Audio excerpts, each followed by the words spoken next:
안녕하세요. 사연에 빠지다의 DJ 민영입니다. 오늘 사연은요, 통쾌하면서도 어딘가 조금은 씁쓸해지는 그런 사연인데요. 여러분들은 어떻게 들으셨는지 댓글로도 남겨주세요. 그럼 오늘의 사연 바로 시작해 볼게요.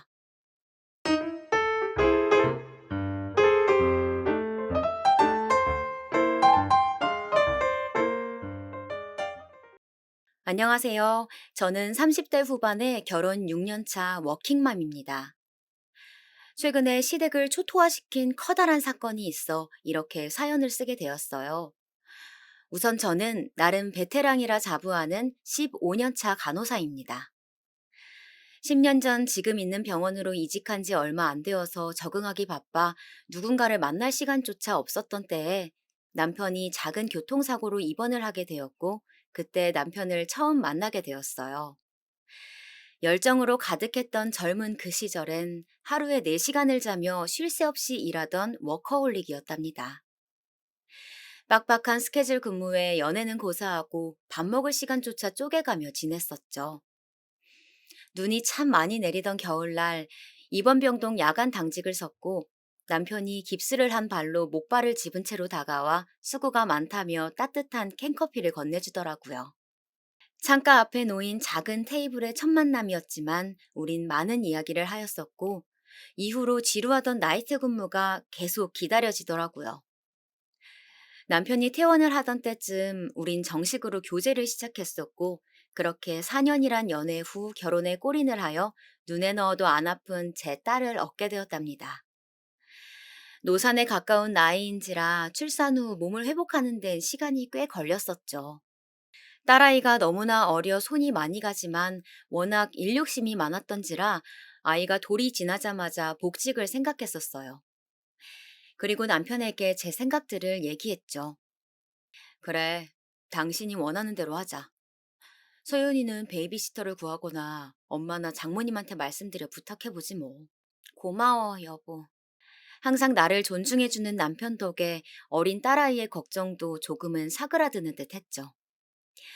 그렇게 시간이 흘러 딸 서윤이 돌잔치 날이 다가왔어요. 동서, 복직한다며? 어머니한테 얘기 들었어. 서윤이 이제 돌이야. 한참 엄마 손길이 필요한 시기라고. 간호사 일이 뭔 대수라고. 서방님 벌이가 부족한 것도 아니고 도대체 무슨 생각으로 벌써 복직을 한다는 거야? 맞아요, 형님. 아무리 못해도 서윤이 유치원 들어가는 건 보고 복직하셔야 하는 거 아니에요? 형님 없어도 그 병원 잘 돌아갈 거예요. 다시 한번 생각해 보세요. 남편도 시부모님도 다 허락한 복직을 방해하는 자들이 있었어요. 바로 동갑내기 형님과 동서였어요. 이 둘은 대학 시절부터 원래 알고 지냈던 친구 사이였다고 해요. 아주버님과 형님은 10살이라는 나이 차이를 극복하고 만났고, 결혼 후 서방님과 동서를 소개시켜 주어 인연을 맺게 해줬다고 합니다. 현재도 같은 병원에 일하며 돈독한 우정을 보여주고 있어요. 그런 그 둘 사이에 끼기란 여간 어려운 일이 아니었어요. 더군다나 저보다 한참이나 어린데다 제 직업을 은근 무시하는 눈치였거든요. 둘은 의사이긴 하지만 작은 개인병원 페이닥터로 저처럼 월급을 받는 입장이었어요. 그럼에도 마치 의사와 간호사는 주인과 그 주인을 따르는 하인 마냥 간호사를 하대하는 모습을 종종 보여 눈살을 찌푸린 적이 한두 번이 아니랍니다. 걱정은 감사해요, 형님, 동서도. 하지만 저는 지금도 제가 빠른 복직을 하는 거라 생각하진 않아요. 저야 그 누구보다 서윤이 유치원 가는 모습까지 옆에서 봐주고 싶죠. 하지만 저도 제 일이 있고 어머님, 아버님도 모두 허락한 거예요. 그 부분은 더 이상 언급하지 않았으면 좋겠습니다. 쓸데없는 오지랖에 비꼬는 듯한 둘의 말투까지 조금은 화가 났지만 최대한 참아가며 정중히 말했어요. 그러자 그 둘은 서로 눈빛을 주고받더니 콧방귀를 끼며 귓속말을 하더라고요.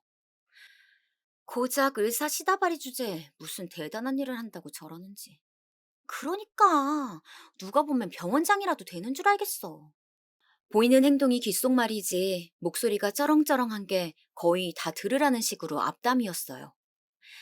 더 이상 참지 못한 전 한마디 하려고 입을 떼는 순간 시어머니의 등장으로 그조차 할 수 없게 되었죠.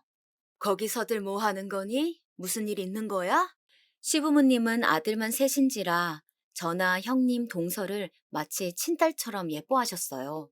두 분은 왕년에 몇 개 사놓은 작은 땅들이 재개발로 이어져 지금은 10개가 넘는 건물을 관리하는 졸부시죠. 되게 보통 사람들은 쉽게 큰 돈을 얻게 되면 조금씩 성격이 변하기도 하는데 시부모님은 달랐어요. 매년 어려운 사람들을 위해 기부도 꾸준히 하셨었죠. 어머니, 저쪽에 어머니 좋아하시는 양념게장 있어서 저랑 막내 동서가 좀 챙겨놨어요. 같이 드시러 가요. 맞아요. 큰형님이 보자마자 어머님 드린다고 챙기더라고요.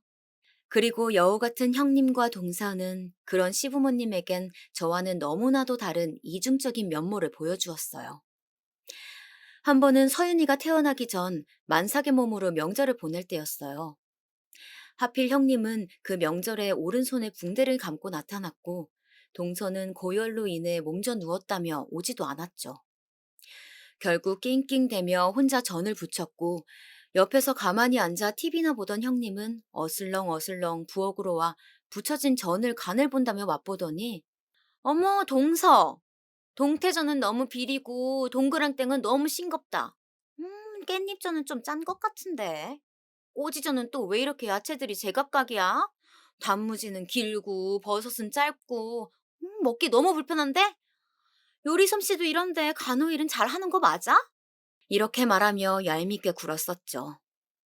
다행히 과일을 사놓고 온다며 장을 보고 뒤늦게 나타나신 어머님이 음식 준비를 도와주셨고 어머님 눈치를 보던 형님도 한 손으로 조금씩 음식을 나르며 도와주는 척 하였었죠.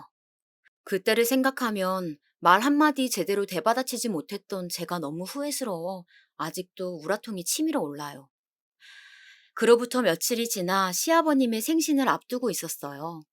나가서 외식을 해야 할지 아니면 집에서 간단하게 식사하는 게 나을지 생각하던 찰나 형님에게 전화가 왔어요. 동서, 이번 아버님 생신 말인데 그냥 집에서 간단하게 할까 하는데 어때? 네, 좋아요. 그럼 식사 준비는 어떻게 할까요? 나랑 막내 동서가 가서 준비할게. 동서는 육아에 일까지 한다고 바쁠 거 아냐. 정말 그래도 괜찮으시겠어요? 제가 뭐라도 도울게요. 아니야, 괜찮아. 나나 막내 동서가 돌볼 아이가 있는 것도 아니고 병원에 얘기해서 1시간 일찍 퇴근하고 가서 준비하면 돼. 감사해요, 형님. 웬일로 저를 신경 써주는 게 이상하단 느낌이 들긴 했지만 둘에게는 없는 아이가 저희 집에만 있으니 진심으로 배려를 해주는 거구나 생각했어요.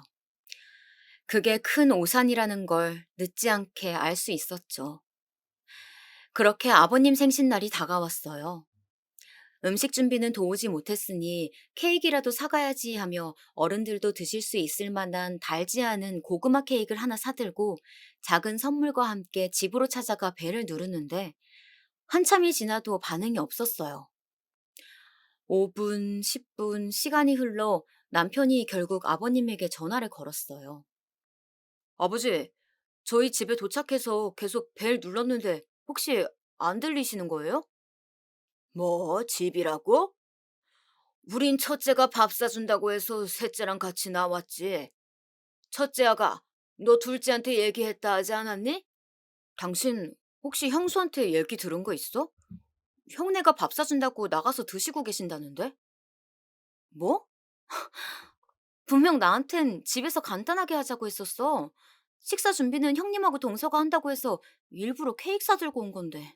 너무 어이가 없어 기가 차더라고요. 씩씩대며 저희는 식사 중이라는 한식집으로 찾아갔어요. 예약자를 묻는 직원에게 형님 이름을 대니 창가 쪽 룸으로 데려갔고 똑똑 하는 노크 소리 이후 문을 여니 모두의 시선이 저와 남편에게 집중되었어요. 식탁을 보니 이미 식사가 마무리되어 가는 듯 보였죠. 저희를 보자마자 입을 뗀 건 형님이었어요. 어머, 동서! 원래는 집에서 하려고 했는데 도저히 나나 막내 동서가 시간을 뺄 수가 없어서 외식으로 바꾸자고 문자 남겼는데 못 받은 거야? 전 그 얘기를 듣자마자 바로 핸드폰을 확인해 보았지만 아무리 찾아봐도 문자 내역엔 형님에게 온 건들은 하나도 없었죠. 전 핸드폰을 들이밀면서 말했어요. 이것 보세요. 아무리 눈 씻고 찾아봐도 형님이 보낸 문자는 없다고요. 육아에 일까지 한다고 정신없어서 삭제한 거 아니야? 난 분명 문자 보냈어. 그럼 어디 문자 내역 보여주세요. 자꾸 문자를 보냈다며 우기는 형님에게 그러면 그 보낸 문자 내역을 보여달라고 하니 조금은 당황한 눈치더라고요. 그러더니 동서와 눈을 주고받더니 자기 핸드폰을 뒤지더라고요. 이걸 어쩌나? 내가 문자 내역이 쌓이는 게 싫어서 바로바로 삭제를 하거든. 정말 보낸 거 맞아. 그때 막내 동서도 옆에 있어서 봤다고. 그치? 맞아요. 저랑 아버님 생신 관련해서 상의하다가 외식으로 결정됐을 때 둘째 형님한테 문자 보낸다고 핸드폰 뒤적이는 걸 봤어요. 두 사람이 짜고 치니 저 한 사람을 바보 만드는 건 한순간이더라고요. 전 억울하고 어이없는 이 상황에 잠시 벙찐 채 있었더니 안절부절하던 어머니께서 입을 떼셨어요. 아이고, 서윤애미야. 나라도 전화를 해줬어야 하는데 미안하다. 어서 앉아라. 둘째도 어서 앉아. 오느라 고생했다. 아니에요, 어머니. 늦어서 저희가 죄송하죠. 아참, 아버님 생신 축하드려요. 이건 별거 아니고 아버님 요즘 무릎 쑤시다고 하셔서 관절약이랑 영양제 드리니 어머님하고 같이 챙겨 드세요. 전 뒤늦게 아차 싶더라고요. 어른들 앞에 계신데 너무 큰 소리를 냈나 싶으면서 아직까지 억울한 이 심정을 풀 수가 없어 마음이 너무 답답하더라고요. 전 가방에 봉투를 꺼내 시부모님께 내밀며 말했어요. 그리고 이건 큰 돈은 아니지만 어머님, 아버님 같이 나가서 맛있는 것도 사 드시고 옷도 사 입으시라고 넣어봤어요. 아이고, 뭐 이런 걸 신경 썼어. 서윤이 챙기기도 바쁠 텐데. 고맙구나. 제 봉투를 받아들며 인자한 웃음을 지으시는 아버님 옆으로 봉투를 빤히 바라보는 동서가 저와 눈이 마주치자 본인도 머쓱했는지 눈을 피하더라고요. 그런 저와 동서를 본 형님이 곧 얄밉게 한마디 거들었죠. 우린 밥 거의 다 먹었는데 어떻게 지금이라도 뭐 좀 시켜줄까? 그 얘기를 듣던 남편이 절 보더니 메뉴판을 건네며 말했어요. 그래, 당신 뭐라도 먹어야지. 아까 바빠서 점심도 못 먹었다며. 어머, 형님, 그 병원은 밥 먹을 시간도 보장이 안 되는 거예요?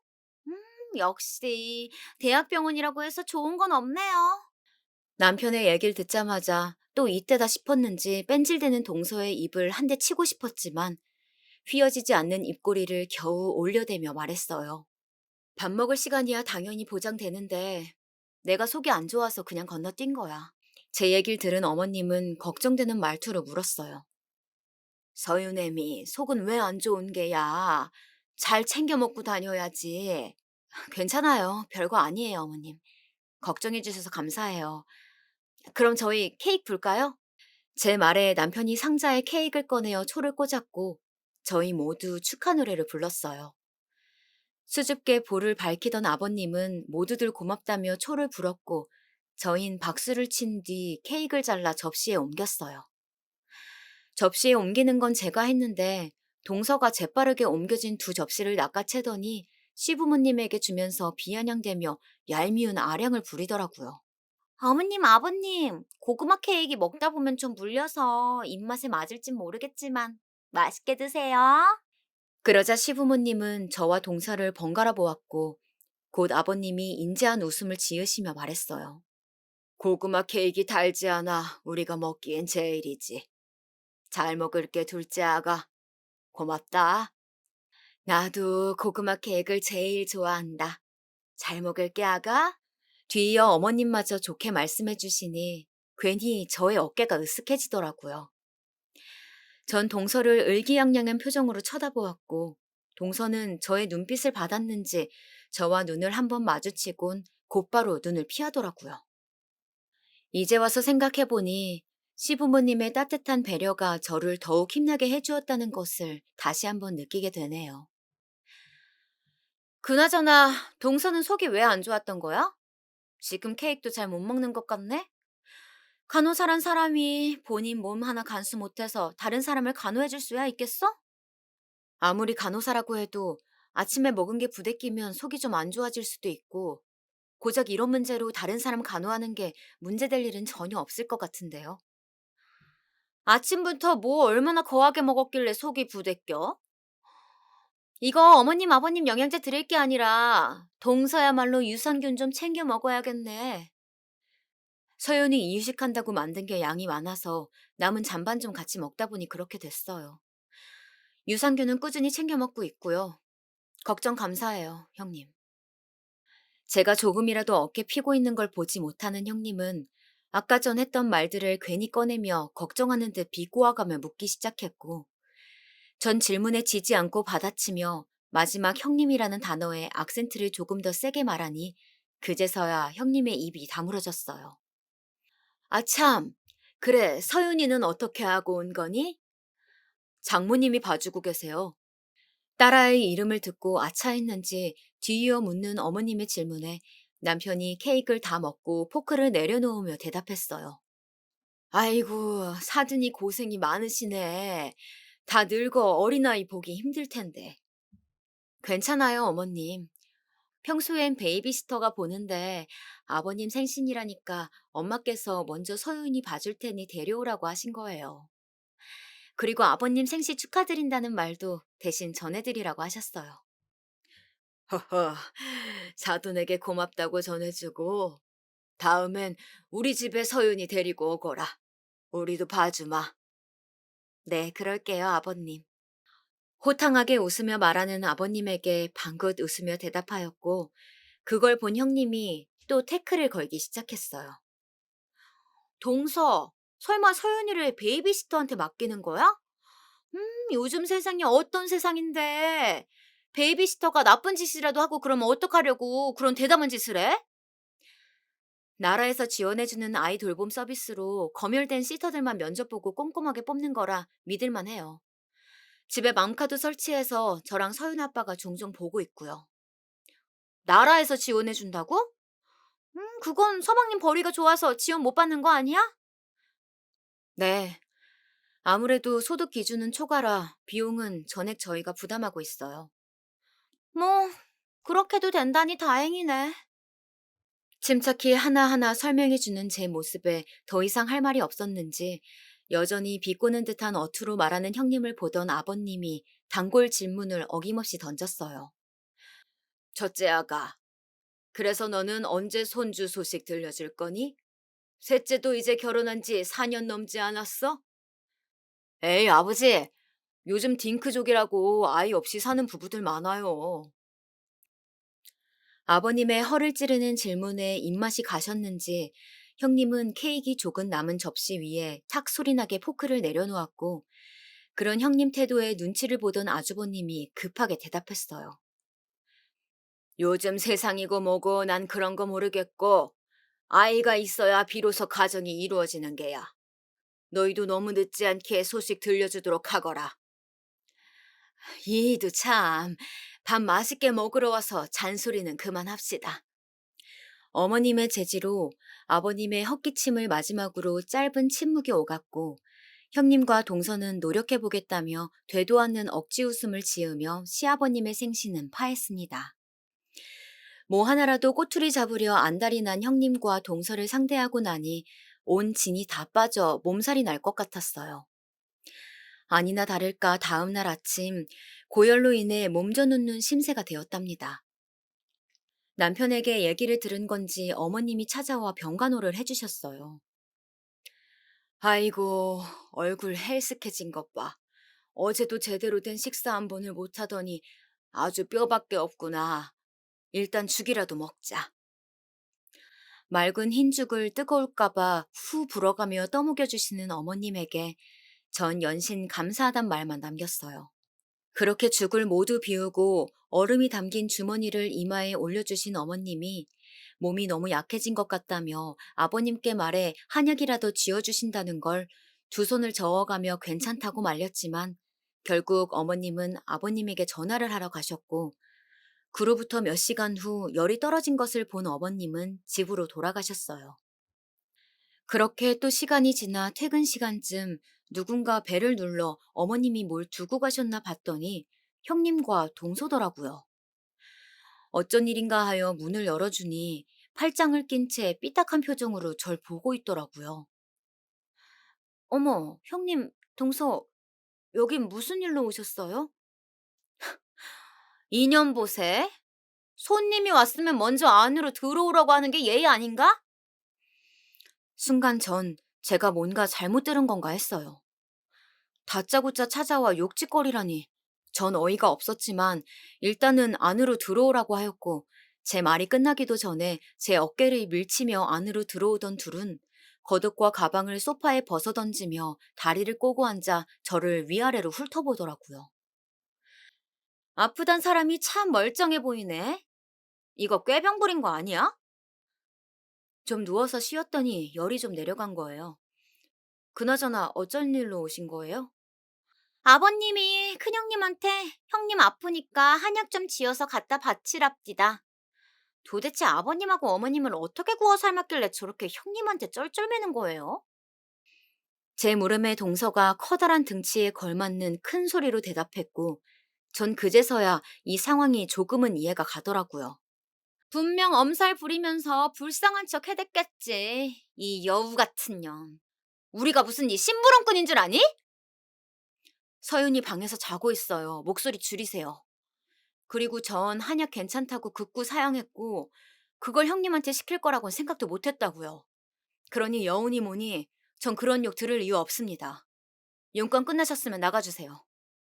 앙칼진 형님의 목소리가 거실에 쩌렁쩌렁 울렸고 전 행여나 자고 있는 서윤이가 깰까 최대한 침착하게 말하며 그 둘에게 나가달란 제스처를 취했어요. 그랬더니 갑자기 벌떡 일어난 형님이 제 머리채를 잡는 거예요. 인연이 끝까지 싸가지 없게 어디 형님한테 나가라 마라 명령이야! 왜 이러세요? 이거 놓으세요. 다짜고짜 잡힌 머리채에 내려간 열이 다시 오르는 것 같더라고요. 전 겨우 손을 뿌리쳤고 옆에선 동서는 말리기는커녕 옷과 가방을 챙겨 형님에게 건네주더라고요. 너 명심해. 네가 어떻게든 두 분 꼬셔서 조금이라도 니네 목 더 챙기고 싶은가 본데 어림없어. 장남은 내 남편이고 한 번만 더 어머님 아버님한테 꼬리치는 여우짓 하면 그땐 이 정도 머리끄댕이로 안 끝날 줄 알아? 끝까지 소리를 고래고래 지르던 형님은 동서가 주는 겉옷을 챙겨 입으며 집을 나갔고 그제서야 전 서러움에 복받쳐 눈물이 나더라고요. 제가 울기 시작하니 아까 큰 소리로 떠들던 형님과 동서의 모습에도 깨지 않던 서윤이가 덩달아 울며 깼어요. 뒤늦게 약봉지를 사들고 돌아온 남편이 울고 있는 저와 서윤이의 총체적 난국인 모습을 보더니 놀라 헐레벌떡 왜 우냐고 많이 아프냐고 제 이마를 짚어주었고 전 일단 서윤이부터 달래어달라고 말한 뒤 호흡을 가다듬으며 진정을 가했죠. 그렇게 제 울음이 그칠 때쯤 서윤이도 다시 잠들었는지 조용해졌어요. 그리곤 남편이 다시 거실로 나와 약과 물이 담긴 컵을 가져다 주며 자초지종을 물었고 전 아까 있던 일들을 모두 설명했죠. 그랬더니 흥분한 남편이 당장 형에게 전화하겠다며 날뛰었지만 더 이상의 소란을 일으키고 싶지 않았던 전 겨우 말렸고 또다시 오른 열 때문에 침대에 다시 누워있을 수밖에 없었죠. 저를 보살펴주던 남편은 옆에서 아버님에게 스피커폰으로 전화를 걸었고 왜 형님에게 그런 부탁을 하셨는지 알 수 있었죠. 어제 아버님 생신 때 형님은 자기 친한 친구가 한의사라며 한약을 지어 갖다 주었고 그 얘기를 들었던 아버님은 형님의 친구가 한의사라고 하니 제 한약도 형님에게 부탁을 했던 것이었죠. 아버님은 그건 왜 묻는지 물어보셨지만 전 아무 말도 말라는 듯 남편에게 입에 검지를 갖다 대며 고개를 가로지었어요. 아버님의 부탁으로 인한 오해가 이런 갈등을 빚었다는 것에 괜히 본인 탓이라 자책하실까 우려가 있었죠. 남편은 별것 아니니 쉬시라며 전화를 끊었고 또 그런 일이 있으면 바로 자기한테 전화를 하라며 으름장을 놓더라고요. 일단은 알겠다며 남편을 진정시켰고 그로부터 일주일 뒤 형님에게 전화가 오더라고요. 별로 듣고 싶지 않은 목소리라 전화를 받지 말까 고민도 했지만 어찌됐건 가족이고 언젠간 마주칠 사이니 전화를 받았어요. 그런데 웬일인지 목소리가 꽤 나긋나긋하더라고요. 동서, 별일 없지? 네, 뭐 별일이 뭐가 있겠어요. 그보다 어쩐 일이세요? 어머, 동서도 참. 우리가 뭐 꼭 무슨 일 있어야 연락하나? 몸은 좀 어때? 단순 감기 몸살이었어요. 지금은 전혀 문제 없고요. 그렇다면 다행이네. 아니, 우리 아버님이 어찌나 동서를 생각하는지 꼭 동서한테 한약을 갖다 주라고 내가 아는 친구한테 부탁해서 지금 한약 한 달치를 지었어. 그래서 이걸 좀 갖다 주려고 하는데 오늘 퇴근 후에 별다른 약속 없지? 네, 뭐 약속은 없지만 서윤이 때문에 제가 어딜 가긴 좀 어려워서 형님이 직접 저희 집으로 와주셔야 할 것 같은데 괜찮으시죠? 그럼. 뭐 나나 막내 동서가 봐줘야 할 아이가 있는 것도 아니고 우리가 가야지. 막내 동서랑 이따 7시에 갈게. 네, 그러세요. 끝까지 사근사근 전화를 마치는 형님을 보고 딱 눈치가 가더라고요. 아, 옆에 아버님이나 어머님이 계시겠구나 하고요. 그리고 시간이 흘러 퇴근 후 베이비시터를 집에 보내고 집을 간단하게 치웠어요. 하필 오늘따라 남편은 일이 늦게 끝난다고 하였고, 결국 그 둘과 삼자 대면을 하게 되었어요. 약속 시간 10분 전 벨이 울렸고, 전 떨떠름한 표정을 감추지 못한 채 그 둘을 맞이하였어요. 그들 또한 삐딱한 시선으로 저를 바라보며 한약 박스를 건네주었고, 전 고맙다는 말과 함께 박스를 받아 식탁 옆에 내려두었죠. 그 둘은 너무나도 자연스럽게 소파에 겉옷과 가방을 내려둔 뒤 테이블에 자리를 잡아 앉았고, 이후 전 미리 내려두었던 원두 커피를 찻잔에 옮겨 담아 둘 앞에 내려놓으며 말했어요. 에디오피아에서 수입해온 원두를 직접 간 커피예요. 맛이 꽤 좋을 거예요. 드세요. 어머, 병원에서 일하면서 차고 넘치게 마시는 게 커피인데 이렇게 센스가 없어서야. 동서가 일하는 병원 의사들은 동서 참 답답해 하겠다. 그렇게 뜨거운 커피는 됐고, 뭐 혹시 뭐 주스 같은 건 없어? 아까와는 확연히 달라진 말투에 아까 통화할 때 옆에 아버님이 계셨겠구나 했던 제 예상은 거의 확신이 되었습니다. 전 냉장고를 한번 살펴보고 주스는 없는데 그냥 커피 드시면 안 되냐 물었고 기어코 주스가 드시고 싶다는 형님에게 그럼 편의점 좀 다녀올 테니 잠깐만 기다려달라고 하였죠. 동서, 난 오렌지 주스로 부탁해. 설마 내가 한약까지 갖다 줬는데 이 정도로 서운해하고 그러는 거 아니지? 네, 뭐 한약은 잘 먹을게요. 혹시라도 서윤이 깨면 바로 전화 좀 주세요. 형님, 전 콜라요. 간단하게 외투를 입고 지갑을 챙겨 나가는데 그 와중에도 원하는 음료를 외쳐대는 형님과 동서에게 꽉 쥔 주먹을 뒤로 숨긴 채 문을 닫았죠. 그렇게 편의점에서 오렌지 주스와 콜라를 사들고 가는 길에 혹시라도 서윤이가 울며 엄마를 찾진 않을까 걱정되어 맘카를 켜보았어요. 그리고 둘만 남겨진 집에 오가는 대화에 경악을 금치 못했죠. 내가 진짜 입간년 때문에 이런 심부름까지 해야 하냐? 그러게. 혜진이 너도 진짜 대단해. 나 같으면 아무리 아버님이 옆에 있어도 그렇게 곱게 전화하진 못했을 거야. 나라고 뭐 좋아서 그랬겠냐? 그 노인네들 눈밖에 나봤자 좋을 게 하나 없어 그러지. 하여간 늙으면 뒤져야 하는데 노인네들 팔팔한 게 아주 100살까지 살겠어.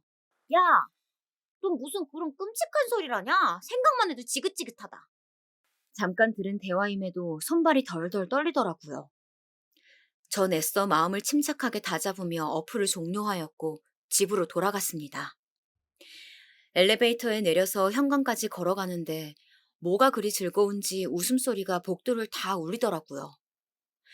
비밀번호를 누르고 집으로 들어서자 둘은 언제 그랬냐는 듯 하던 대화들을 멈추고 웃음기 사라진 얼굴로 절 바라보며 말했어요. 꽤 오래 걸렸네? 저희 아파트 상가가 이쪽 동이랑 반대편에 있어서 앞에 있는 편의점이라고 해도 거리가 꽤 돼서 시간이 좀 걸렸어요. 전 오렌지 주스와 콜라를 주스잔에 따라주며 말했어요. 작은 아주버님은 오늘 많이 늦으시나 봐요? 음, 일하는 알바생이 갑자기 못 나온다고 해서 대타 뛰고 있어. 주스잔을 건네주며 대답한 뒤 드시라고 말과 함께 저도 자리에 앉았어요. 지난주엔 내가 행동이 좀 경솔했어. 그 부분은 사과할게, 동서. 무슨 꿍꿍이인지 지난주 제 머리채를 잡았던 일을 먼저 사과하는 형님에게 의심의 눈초리를 거두지 못한 채 사과를 받아주었어요. 그런데 동서도 알다시피 우리 남편이나 막내 동서 남편은 아버님 밑에서 건물 관리인으로 뭐 잡다한 이런저런 일 다 하는데 월에 얼마 받는 줄 알아? 얼마나 받으시는데요? 500. 고작 500 받으면서 그 뒤치다꺼리 다 한다고. 그런데 둘째 서방님은 본인 사업이라 쳐도 월에 못해도 1,000만 원은 거뜬히 벌잖아. 네, 뭐 그 정도는 벌죠. 형님 말씀대로 본인 사업을 하는 거니까요. 동서가 뭘 모르나 본데 둘째 서방님 사업 자금을 누가 대줬겠어? 다 아버님이 대준 거야. 그런 탄탄한 기초 자본금 없었으면 그렇게 성공도 못했다고. 그래서 형님이 하시고자 하는 말씀이 뭔데요? 제 물음에 우물쭈물하는 형님 옆으로 동서가 이때다 싶었는지 큰 소리로 답하더라고요. 유산을 받지 않겠다 하세요. 건물 관리도 저희 남편들이 하는데 당연히 건물도 큰 아주버님하고 제 남편이 오롯이 받는 게 맞죠. 아니 그게 무슨 어처구니가 없었어요. 유산을 포기하라니.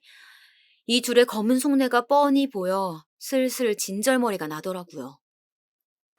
이 얘기는 못 들은 걸로 할게. 아직 아버님 어머님 두 분 다 정정하시고 벌써부터 이 문제를 거론하는 건 아닌 것 같은데.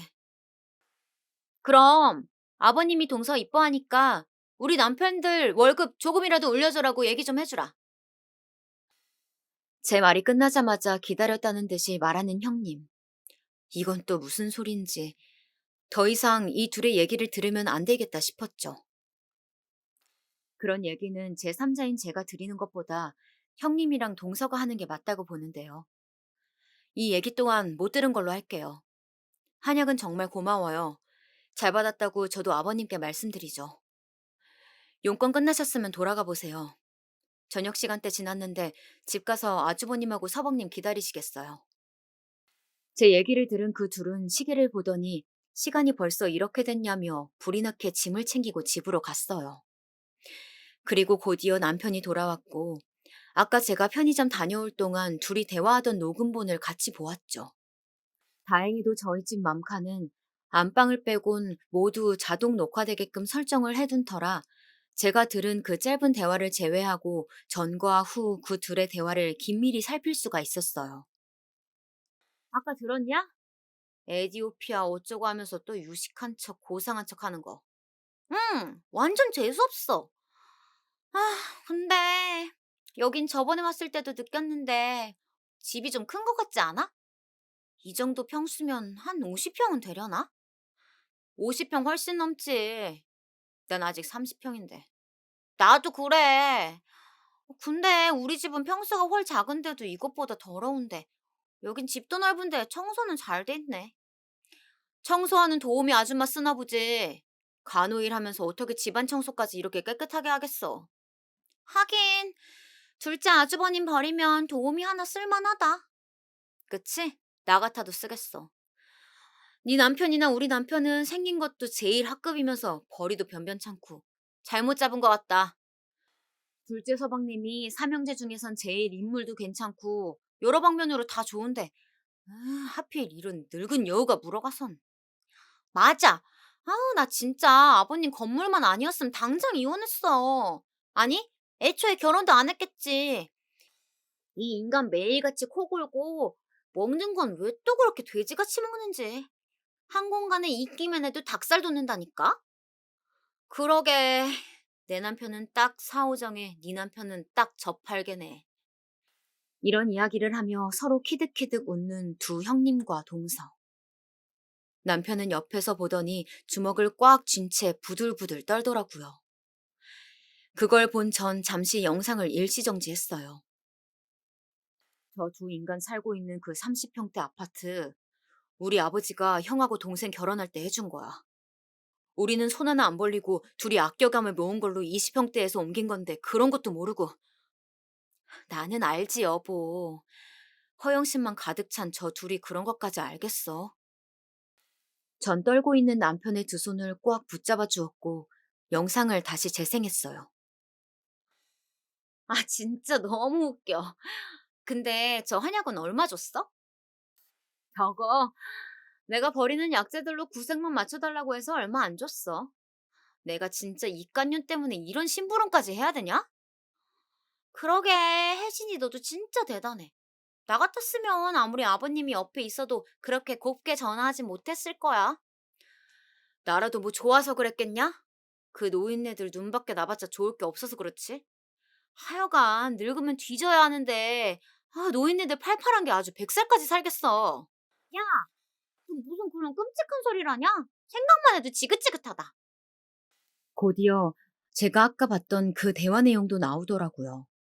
그리고 전 저 한약을 당장 가져다 버려야겠다고 맘먹었죠.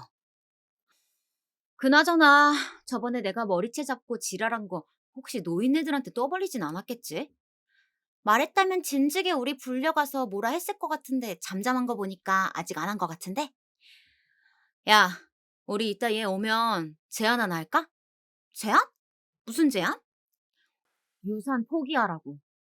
그것도 안 되면 노인네들이 예뻐해주니까 네 남편하고 우리 남편 월급 좀 올려달라고 부탁 좀 해달라고 말해보는 거야. 전혀 안 들어줄 것 같은데. 당근 안 들어주지. 그냥 말만 던져보는 거야. 어떻게 반응하나. 까놓고 말해서 건물 관리는 네 남편이랑 우리 남편이 다 하는데 유산도 오롯이 받는 게 맞지. 둘 월급이라고 해봤자 서방님 한 달에 버는 것보다 한참 모자라는데. 그것도 맞지. 지는 돈 잘 버는 번듯한 남편도 있으면서 유산까지 똑같이 나눠받길 바라면 욕심이지. 고작 간호사인 주제에 의사인 우리 둘 앞에서 유식한 척 해대고 그깟 애 좀 있다고 유난해. 아휴. 그리고 노인네들 지금 시대가 어떤 시대인데 자꾸 애 타령하냐? 맞아. 진짜 그놈의 손주 타령 아주 지겨워 죽겠어. 지금 남편인지 돼지인지 모르는 이작자랑 같이 있기도 싫어서 각방 쓰는 마당에 손주는 무슨. 너네 아직도 각방 써? 음, 그러고 보니까 각방 쓴 지도 벌써 2년 다 돼가네. 막내 서방님은 가만히 있어? 최근까지만 해도 애교 부리면서 달라붙는데 피곤하다며 떼어놓고 있지. 이제 또 거의 1년째야. 너흰 뭐 그냥 거의 쇼윈도 부부네. 이제는 형님이라고 부르기 싫어진 이 여자의 마지막 말에 둘은 서로 뭐가 그리 즐거운지 하하호호 웃어대다가 곧 제가 등장하였고 비밀번호 눌리는 소리에 웃음기 싹 거친 얼굴로 저에게 했던 말 그대로 꽤 오래 걸렸네 하는 형님의 말을 뒤로 전 아는 내용이기에 욕실로 들어갔습니다. 씻고 나오니 허탈한 표정으로 가만히 핸드폰만 바라보던 남편은 곧 여자 볼 줄 모르는 바보 같은 형과 동생 때문에 제가 고생이라며 저한테 미안하다고 하더라고요. 저는 괜찮다며 남편을 토닥여 주었고 당장 시부모님께 이 영상을 보여주러 가겠다는 걸 조금만 참았다가 다음에 기회를 보고 다 같이 있을 때 말하자며 남편을 설득했어요. 물론 이 녹화 영상은 저장해 두었고 때가 되면 꼭 밝히리라 다짐하며 꽤 고단했던 하루를 마무리했어요. 그렇게 또 육아와 병원 일에 바쁜 나날들을 지내며 대학 동기들 모임이 있어 반가운 친구들을 오랜만에 만났어요. 맞다. 유진이 너 이번에 병원 옮겼다고 하지 않았어? 그중에서 제일 친하게 지냈던 유진이의 안부를 물었죠. 그러다 뜻밖의 소식을 들었어요. 음, 땡땡 피부과라고 역 바로 앞에 있는 곳이라 교통이 편하더라고. 어, 땡땡 피부과? 거기 우리 형님하고 동서가 페이닥터로 있는 곳인데? 알고 보니 유진이가 이직한 병원은 형님과 동서가 같이 일하는 피부과였더라고요. 뭐? 그럼 혹시 김혜진이랑 이정은 맞아? 맞아. 어떻게 얘기 듣자마자 바로 안 해? 그 둘 형님 동서 사이로 친한 거 병원 사람들 다 알거든. 그리고 여기 부원장은 고작 그렇게 둘뿐이야. 여기 병원도 위치가 좋아서 장사가 잘 되는 거지. 실력은 새 원장들 다 영꽝이야. 그나저나 그 두 부원장이 너네 시댁 식구라니 대박이다. 그 둘 병원에서 굉장히 소문 안 좋아. 그리고 유진이를 통해 들은 얘기는 더욱 충격적이었습니다. 간호사들한테 지들 스타킹 심부름은 기본이고 여기 건물주가 자기 시부모라면서 곧 자기들이 여기 병원도 인수할 거라면서 벌써부터 큰 소리 치고 다니고 더 대박인 건 여기 병원 대표 원장이랑 네 형님이라는 김 부원장이랑 서로 불륜 저지르는 걸 목격한 사람이 한 줄이 아니라는 거야. 최근에는 둘이 무슨 거래처 접대한다면서 영수증 끊어온 것 중에 모텔도 있더라니까. 그리고 네 동서라는 이 부원장은 허구한 날 밥 먹을 때마다 지 남편을 그렇게 욕을 하며 툴툴댄다. 뭐? 좀 더 자세히 말해줄 수 있어? 내가 이 병원에 이직한 지 얼마 안 돼서 회식을 했어. 뭐 환영의 명목으로 시작한 회식이었는데 그 회식 자리에서 네 동서란 사람은 그때도 어김없이 자기 남편을 그렇게 흉보더라고. 그리고 네 형수는 그날 대표원장 옆자리에 앉아 있었거든? 내가 젓가락 떨어뜨려서 줍는다고 식탁 밑으로 들어가니까 서로 손을 잡고 있더라고. 그때 소문이 사실이란 걸 확신했지. 유진아, 혹시 그걸 증명할 수 있을 만한 걸 내가 받아볼 수 있을까? 이런 중요한 내용을 나만 알기도 뭐하고, 그렇다고 증거 없이 말하긴 리스크가 너무 커서 그런데 부탁 좀 해도 될까? 두 손 꼭 잡고 부탁하는 제 모습을 본 유진이는 흔쾌히 부탁을 들어주기로 하였고, 이 엄청난 내용을 전 집에 가자마자 남편에게 얘기했습니다. 그게 사실이면 얼른 형이나 진욱이한테 얘기해야지. 안 돼, 여보. 지금 말하면 괜한 불화만 일으킬 뿐이야. 우리 둘의 말뿐인 얘기를 아주버님하고 서방님이 과연 믿을까? 내가 유진이한테 부탁해 놓은 게 있으니까 조금만 기다려보자. 제대로 된 증거를 잡으면 그때 얘기하자. 제 얘기를 들은 남편은 당장 아주버님과 서방님께 전화를 하려 했고 전 겨우 말려 진정을 시켰죠. 그리고 일주일이란 시간이 지나 저에게 두 가지 소식이 전해졌어요. 하나는 친구 유진이에게서 온 소식이었어요. 증거를 잡았다는 연락이었죠. 때마침 병원에 도난 사건이 있어서 원내에 CCTV를 돌려봐야 했고 그 안에 형님의 불륜 현장도 있었다는 거예요. 대표 원장실에서 부둥켜 끌어안으며 키스하는 형님과 대표 원장의 모습이었어요. 그 장면을 유진이가 사진으로 촬영한 후 핸드폰으로 넘겨주었고 전 듣기만 했던 형님의 불륜 장면을 바로 목격하니 뻔뻔하기 그지없는 이 둘의 모습에 소름이 다 돋더라고요. 그리고 남은 한 소식은 제가 간호생활 15년 만에 드디어 수간호사로 승진했다는 소식이에요. 제 사수이자 직장 상사였던 수간호사 언니가 늙은 어머니 복량을 위해 시골로 내려가야 해 관둘 수밖에 없었고 그 자리를 제가 대신하게 된 것이죠. 대학병원 치곤 비교적 빠르게 수간호사가 된 격이었어요.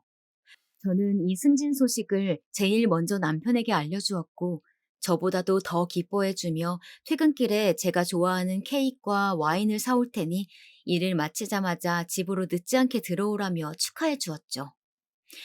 이후 친정집에 전화하여 소식을 말해주었고 친정 엄마는 곧 눈물을 흘리며 축하해 주셨어요. 아유, 고생 많았다. 고생 많았어. 정말 축하한다. 고마워요. 근데 엄마 지금 울어? 왜 울고 그래? 울긴 누가 울어. 엄마가 좋아서 그래. 너가 그동안 얼마나 많이 고생했는지 알아서. 처음 병원 실습한다고 나갔을 때 매일같이 울고 들어와서 엄마가 얼마나 마음이 안 좋았는데. 음, 엄마는 언제적 얘기를 하고 그래요. 울먹이며 말하는 친정 엄마의 진심 어린 말에 저 또한 눈물이 날 것 같았죠. 부유한 시댁과는 다르게 저희 집은 지극히 평범한 집안이었어요. 일반 중견기업에 30년 넘게 종사하시며 자식들에게 손벌리고 싶지 않다며 정년퇴임을 미루고 계시는 조금은 가부장적인 아버지와 이제는 텃밭에 자라는 작물들을 보며 즐거움을 느끼시는 가정주부이신 어머니. 간호사라는 직업이 아무래도 여성의 비율이 많았고 소위 말하는 텃세에 빡빡한 스케줄 근무까지 더해져 제 첫 사회생활은 그야말로 아비규환이었어요. 그럼에도 전 꿋꿋이 버텨냈고 무엇보다 이 일이 힘들긴 하여도 보람있고 재미있었어요. 그렇게 과거를 잠시 회상하게 했던 친정 엄마와의 전화를 끊고 시어머님에게 전화를 걸었어요.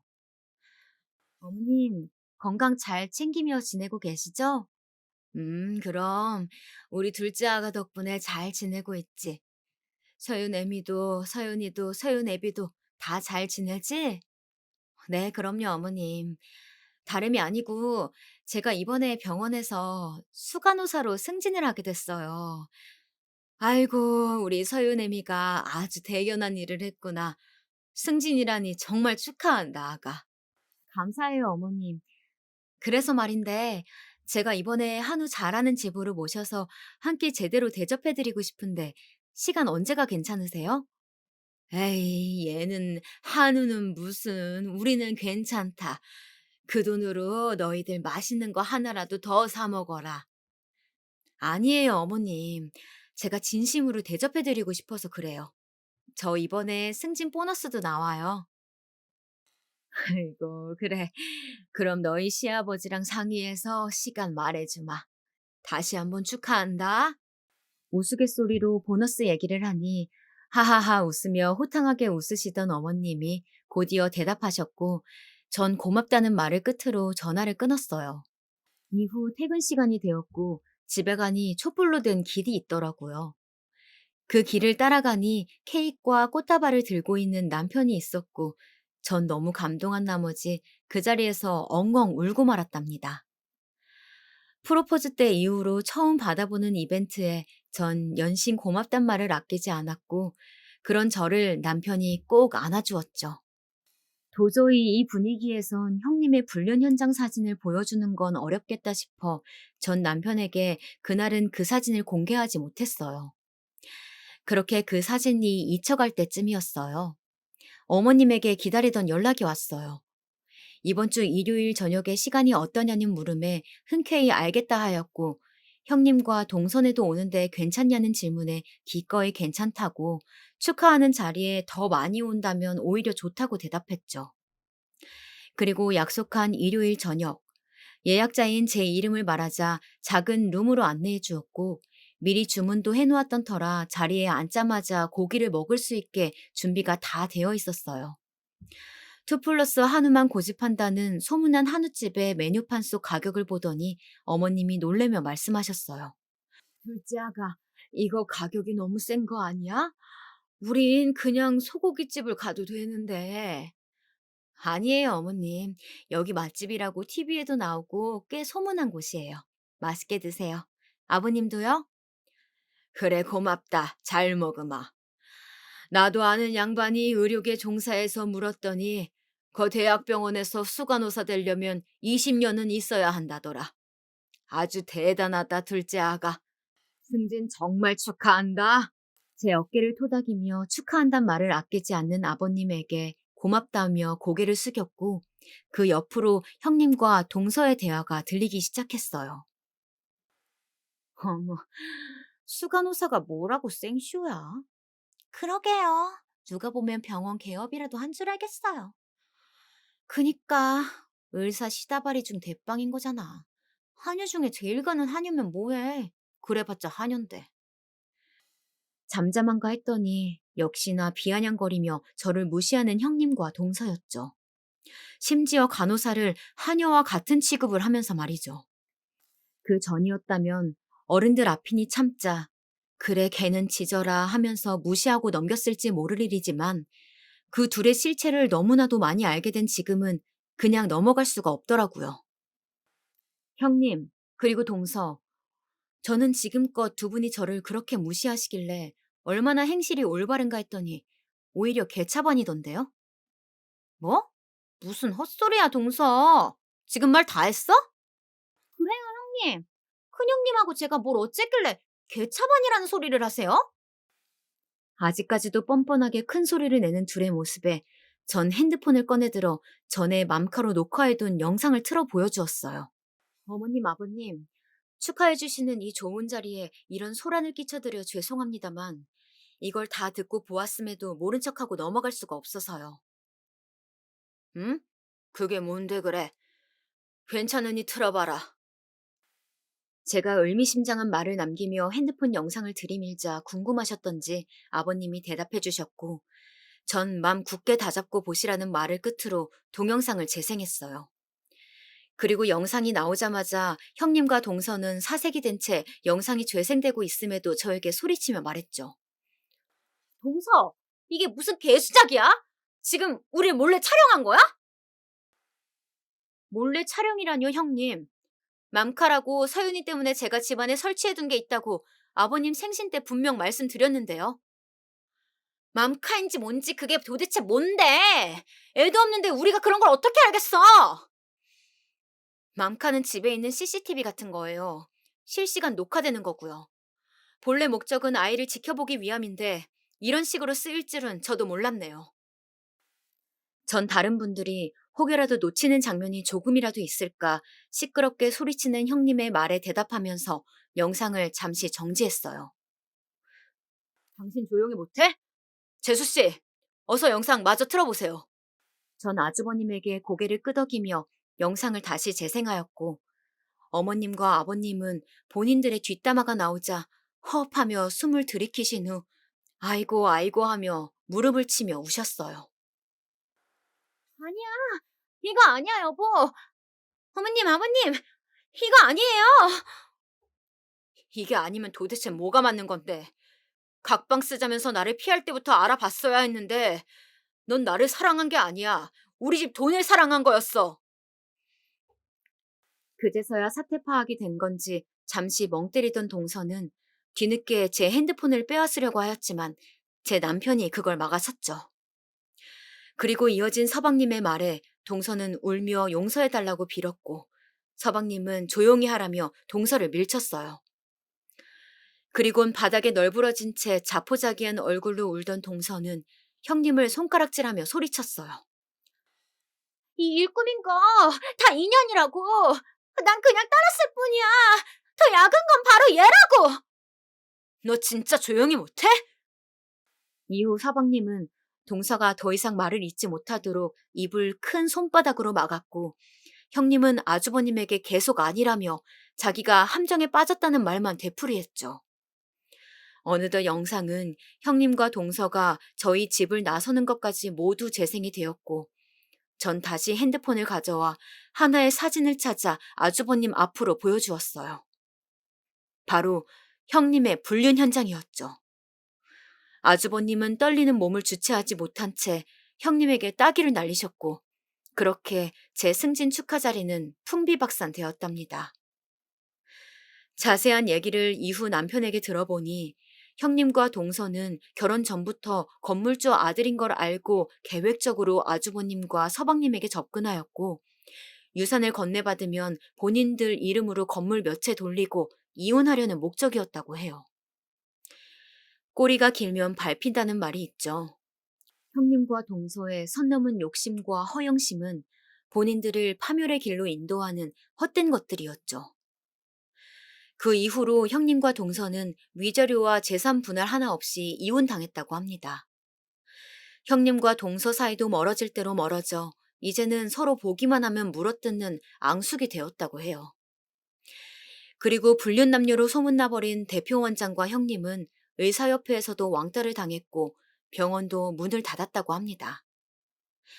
그리고 전 이 소식을 들려준 유진이에게 전화를 걸었어요.